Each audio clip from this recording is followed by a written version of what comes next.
Maid of Sker, a decently fun horror game that uses guys who wish they were clickers as the main enemies you go against.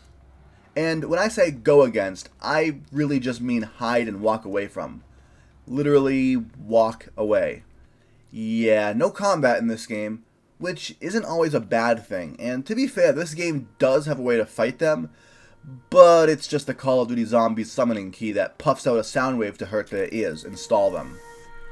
Now, to be clear, there's nothing wrong with that if that's what your game is going for, and it definitely felt like the game designers at Wales Interactive wanted to take the flight approach rather than fight. This game seems to have you rely heavily on sounds to find your enemies because the masked ones listen for your movements, just like a clicker. I wish I was kidding.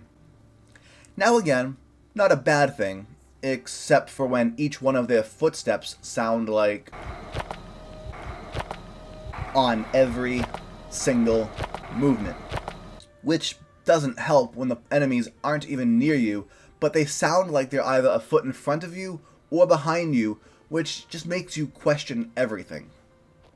Outside of the questionable footstep sounds, the environmental sounds and the music score was actually quite nice. It provided that unsettling feeling of being in unknown grounds, especially in the starting sequence when you're taking in all of that nature.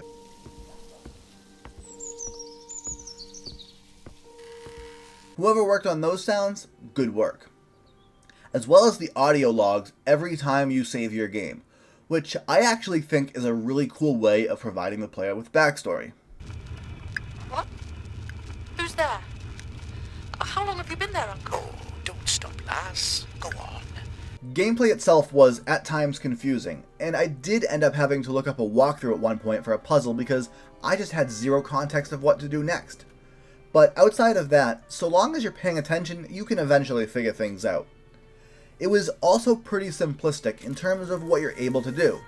The summoning key I mentioned earlier, which is actually called a phonic modulator, is really your only form of attacking/defending, and it's quite limited unless you're exploring and can find more cartridges for it.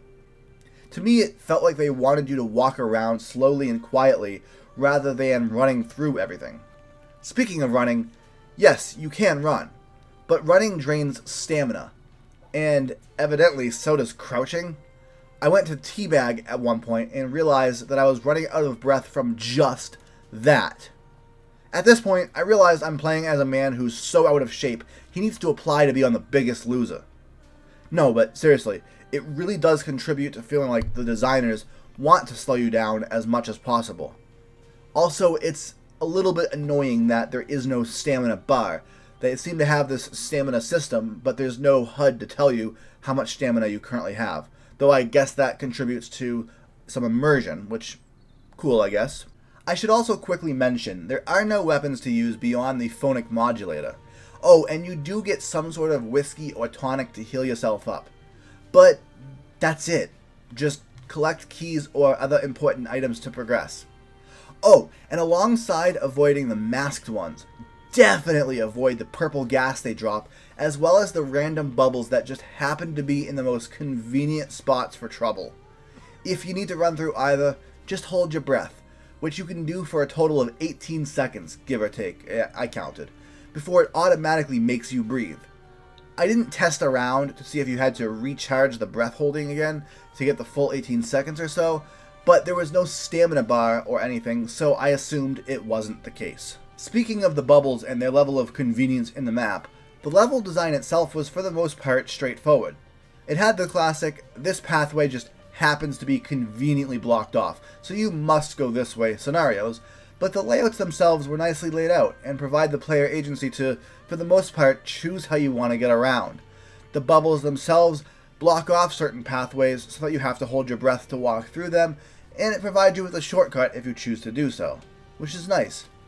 The game itself is separated into levels, which you get to by going to one of 2 points throughout each level.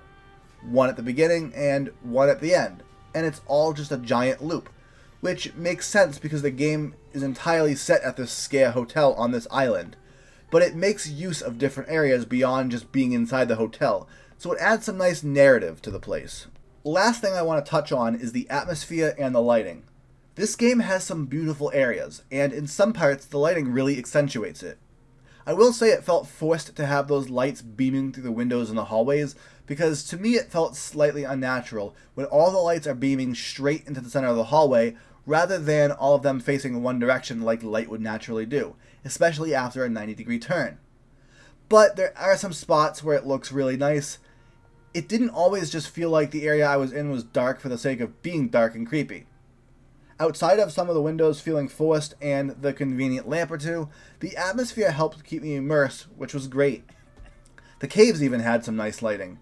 And since this game is set in the late 1800s, basically approaching the 1900s, the game had to rely mostly on natural lighting and lamps made of fire. In the outside sections, there was often fire from either a campfire or a torch. Oh, and quick note on the campfires, get too close and you will cough, so cover your mouth. I also want to mention quickly the cemetery portion of the game, because that section primarily relied on moonlight to allow the player to see. It did have a few candles for Prudence at her grave, but otherwise I just loved how the cemetery felt. I just wish the area was bigger, but I will say it was really cool how the level design goes from entering a cemetery to then being in a crypt. That is just really cool. I loved that. So that's going to be it for the game itself. I originally picked this up on Steam during a sale when it was $6, though it's originally $25, but I honestly felt like I got my money's worth from a single playthrough. And especially if you're someone who likes to 100% games, there are collectibles, difficulties you can choose from, and stats at the end of your run. Which, by the way, this game does have 2 endings, and I got the good ending because, well, let's just say something didn't seem right to me. I also wanted to play this game because I love horror games and horror movies, and this game just gave me some scares that I was looking for.